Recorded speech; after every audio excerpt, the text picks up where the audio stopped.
The Benefits of Owning a Business, Part 2. Let's get into it. Welcome everyone, thanks so much for joining me. If you're new here or if you haven't done so yet, make sure to hit the subscribe button right down below the video. Thank you. So, a couple weeks ago I brought you Part 1 on the benefits of owning a business. Now today I want to talk about some of the other benefits of owning a business encompassing income, expenses, and the tax advantages of owning a business.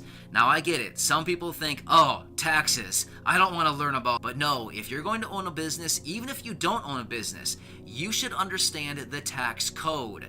There's a lot to it. I know, it's kind of boring, but you know what? If you understand the tax code, there's a lot of really good things in there that you could take an advantage of, and it is completely 100% legal. In fact, they want you to do it. That's why it's in the tax code, so that you can take advantage. But anyway, there are some big tax advantages of owning a business. So, let's get into it and talk about some of these advantages regarding income, expenses, and of course, tax advantages, right? Alright, so let's get right into this. First off, I have to say this every single time. I'm not giving you advice. This is not accounting, tax, financial, investment, business advice, blah, blah, blah. All of that stuff. I'm basically just giving you some talking, something to think about, and hopefully it inspires you, because I'm guessing if you are watching a video talking about the benefits of owning a business, you're probably very interested in this topic, and or you maybe already own a business, maybe you're starting up a business, or maybe you just really enjoy watching my videos. Any of those, thank you so much. I really appreciate you being here.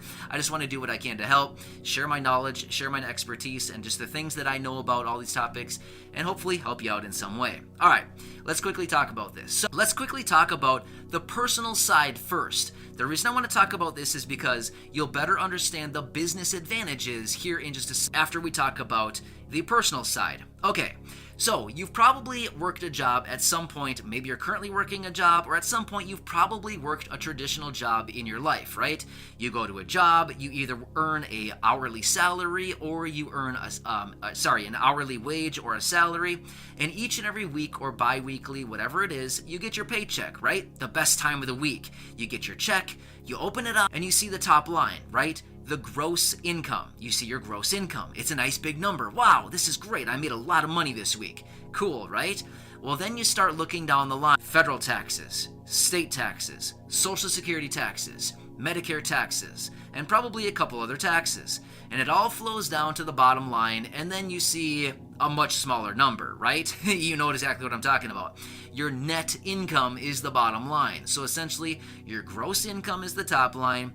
The government takes all of their taxes first before you even get a penny of it, and then down at the bottom, you get to take home whatever is left, right? That is the personal side. You pay taxes before you even see a penny of your money.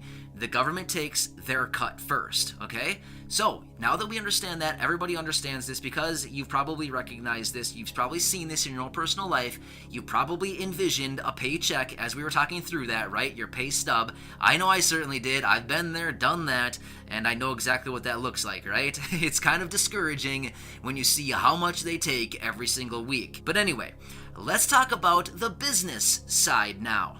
Do businesses operate the same way? No. In fact, businesses operate the complete opposite way. Now, what do I mean by this? Businesses operate by, they pay all of their expenses first, and then they pay taxes on whatever is left.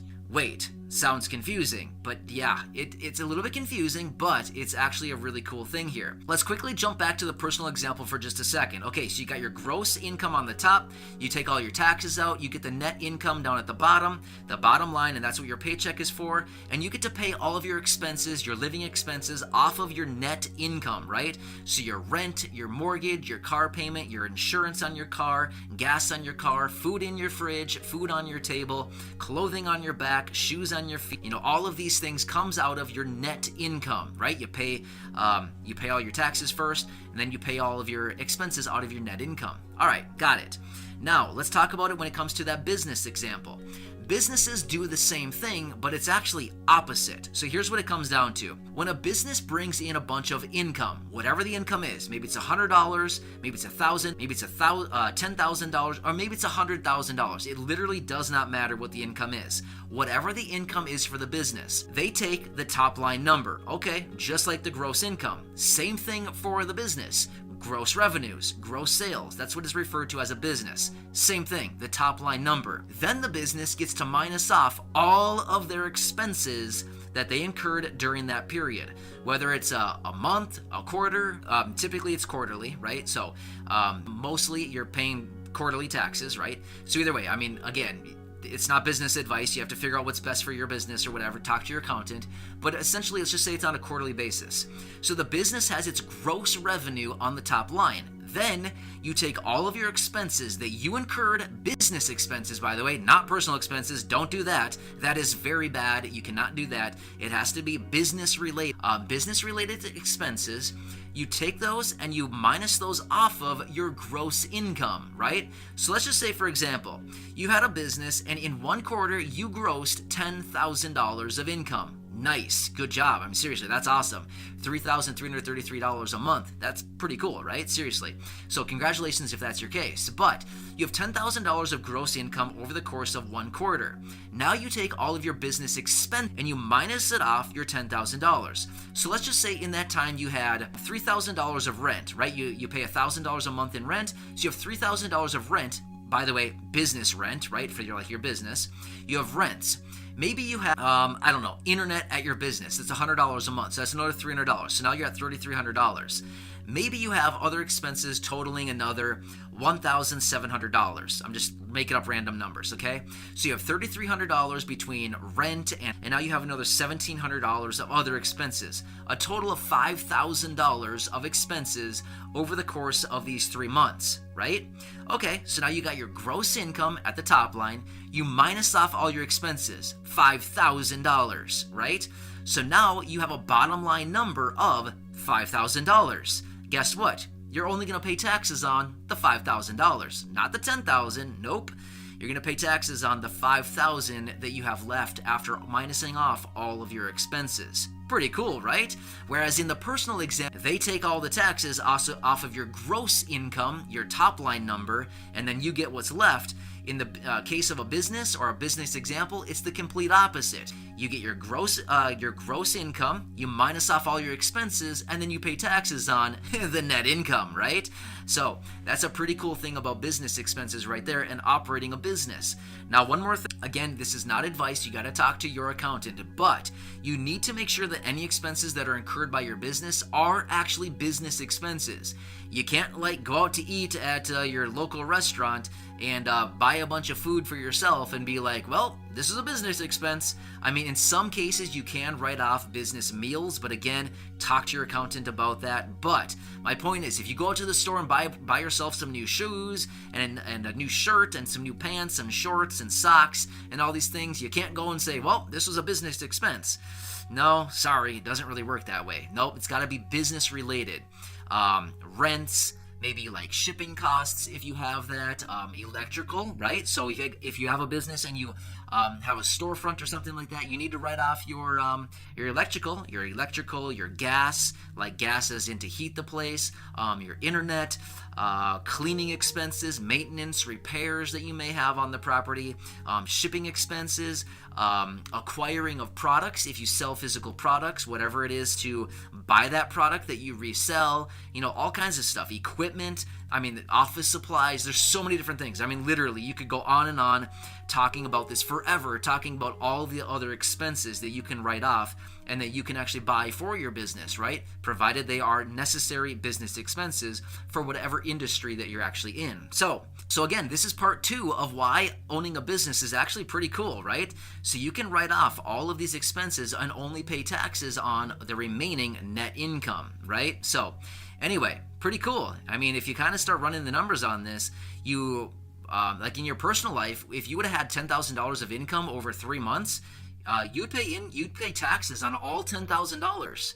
But in the course of, in the example here that we gave with this business example, if you get that $10,000 of gross income, and you have those $5,000 of expenses, now you've just really reduced your tax liability right there, right? So you're paying taxes on $5,000 versus $10,000, right? So, but one more thing you got to consider: if you're self-employed, Social Security and Medicare taxes are doubled. So that's not really cool, right? So that's not a fun part either. But that is one of the things about being self-employed as well, because with Social Security taxes and Medicare taxes, you pay half and your employer pays half. Well, if you are your own employer, as in you're self-employed, guess what? You pay the one half on the employer side, and you pay the other half on the personal side. So when you pay yourself, you're getting you're paying the taxes personally, and then you're paying the taxes on the business side as well. They're doubled. Yeah, so that's not a fun part, but either way, there's always a catch, right? There's always a catch. Some way, somehow, they're going to tax you. But either way, I want to lay it all out, and again, this is going to be a multi-part series of why owning a business is actually pretty cool, and the benefits of actually owning a business. So if this interests you, owning a business, or maybe you're already a business owner, or you're considering it, or like I said, maybe you just enjoy my videos and you like to learn about this stuff, but either way, I like researching all this. I love learning about this kind of thing. It's just something that's always fascinated me. I do a lot of research on this, and I love sharing it with you in these short videos. So again, subscribe down below, share the videos with your friends, family, social media. Please feel free to go back, check out some other videos right here on the channel, as I'm back each and every day with videos like this one and many other topics here on the channel to help you out in any way that I can. So thanks so much.